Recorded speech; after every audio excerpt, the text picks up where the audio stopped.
Hope Hicks watches as Trump speaks during a meeting in the Oval Office, February 9, 2018, by Jab and Botsford, The Washington Post, Getty Images. As of this morning, Hope Hicks is no longer working in the White House, depriving Donald Trump of whatever glue was holding his West Wing together. The 29-year-old former communications director had been like a security blanket for the boss, a person close to the president told my colleague Emily Jane Fox last month, shortly after Hicks announced her exit amid the Rob Porter scandal. He trusts her and relies on her like none other. The timing could not be worse. In the days leading up to her departure, Trump has fired multiple cabinet-level officials, including 2 secretaries, while Robert Mueller's Russia investigation plows through the president's inner circle. With all the drama, locking down a new communications director, a seemingly cursed job in this administration, held so far by 5 people, is more crucial than ever.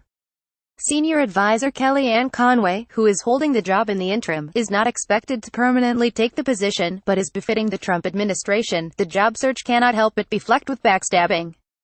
As New York's Olivia Nuzzi reports, a clandestine power struggle has erupted in the White House between 2 frontrunners, Mercedes Schlapp, the White House's Director of Strategic Communications, and Tony Sayegh, a Hicks favorite and Treasury spokesman.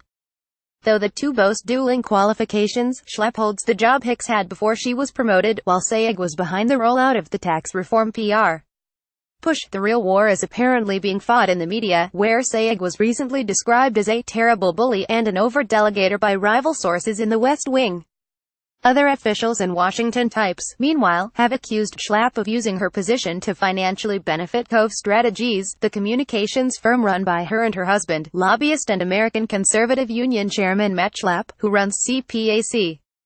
A former senior White House official told Nuzzi that access to power had turned the Schlapps into fucking monsters. A representative from Cove Strategies dismissed the claims as mistaken and agenda-driven. Even before the dust-up over Hicks's job, the Schlapps made plenty of enemies in Washington, as I learned when reporting on CPAC last month.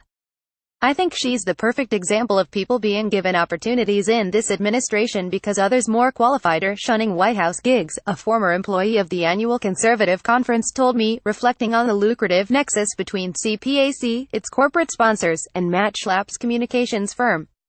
Mercedes would be good as communications director, a former ACU board member conceded. But, man, is that corrupt? The more profound question, after the Sayegh-Schlapp grudge match is resolved, is whether anybody can meaningfully replicate the stability and control Hicks exercised over the president.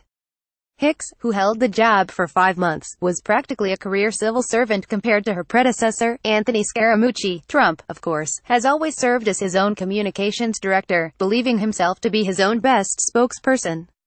Bringing in someone else will not make it better, a senior administration official told Politico. Raj Shah, Sarah Huckabee Sanders, and Mercy all have their own functions and are doing it well. Another person close to Trump was, if possible, less sanguine about the prospects of a hopeless world. She helps keep the White House from fracturing, the source said. I don't think people realize what's about to happen once she leaves. https://twitter.com/meredithmcgraw/status/9793868239977840664